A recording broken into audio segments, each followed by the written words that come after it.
Hey guys, खुलुमबाय नोंथांमोनखौ आंनि जेबि ब्लग्सआव बयखौबो बरनाय बावहरनाय थाबाय। बेनो आंनि फार्स्ट ब्लग। माबाफोर गोरोन्थि जायोब्ला नोंथांमोना आंखौ निमाहा होगोन होनना आं आसा फारिनाय थाबाय।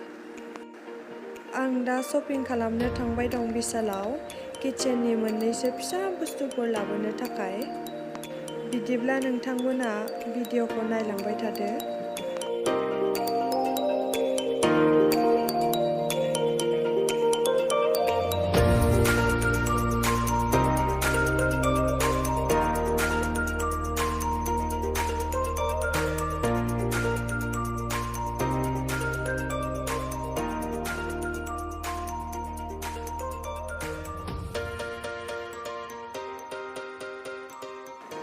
दिनै बिराद सान्दुं गोसा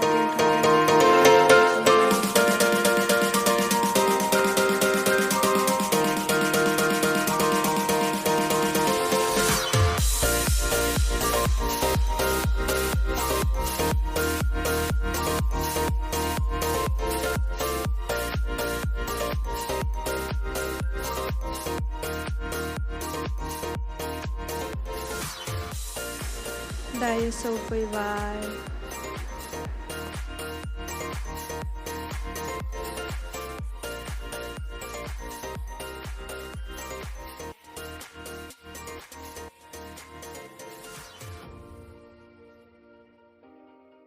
हाय गाइस, दहाय आं बिशालाव थांनाया सफैबाय आरो सिङाव हाबनानैथ' भिडिअ खालामनो मोनासै, भिडिअ खालामनो माना दंनो। ओंखायनो दा आं मा लाबोखो दहायो बेखौ आनबक्सिं खालामना खोन्थानोसै।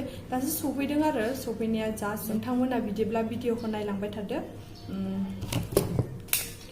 फार्स्टआवनो खोन्थाग्रोनोसै, सामस लाबोदों आङो। सामस दंमोन आरो थेवबो लाबोबाय।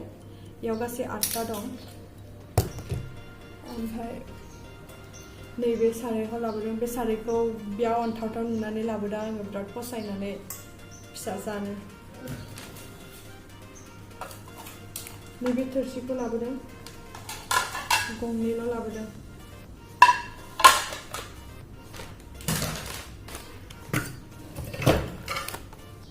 नैबे प्लेटआबो सेमानो आरो, बेखौबो गंनैल' लाबोदों।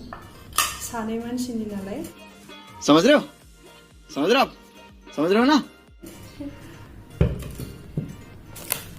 ओमफ्राय बेखौ लाबोदों आइसक्रिम खालामनानै जानो। ओमफ्राय नैबेखौ लाबोदों, खोस्लिखौ।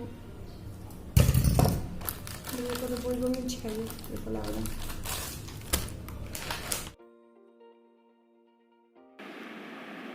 नैबेखौ जोङो पलिनि थाखाय लाबोदों आरो डम्सनि कालार सेट। बेना बार्थडे दं आरो गाबोनहाय। जों सिगां थानाय मालिकनि फिसालानि आरो दहाय थांबाय नालाय ओंखायनो लाबोफाखाबाय बेखौबो।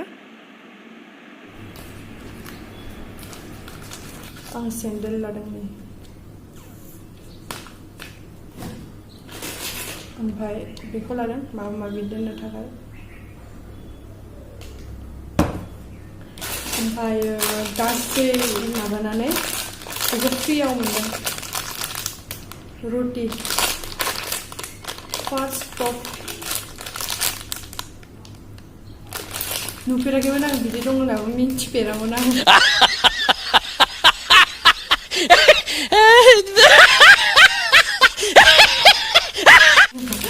दा दहाय मोनबोनासो मिन्थिबाय आङो बेखौबो दं होननानै। बेयाव टाब लाबोदों, बेयाव 7खान दङ, 7टा। बेखौल' लाबोदों, ओमफ्राय जेबो लाबोआसै। बारा जेबो लाबोनो गोनां गैखायामोन। जि लाबोनांगौ बेखौल' लाबोबाय, दंखाजोबो गासैबो। नोंथांमोना आंनि भिडिअखौ नायनानै माबायदि नुखो अन्नानै खोन्थाहरदो कमेन्टआव, आरो लाइक शेयार खालामना होदो। आरो सोरबाफोर आंनि चेनेलाव गोदान फैदोंब्ला अन्नानै साबस्क्राइब खालामना होदो। बिदिब्ला दिनैनि भिडिअखौ एसेयावनो दोनथ'नाय जाबाय।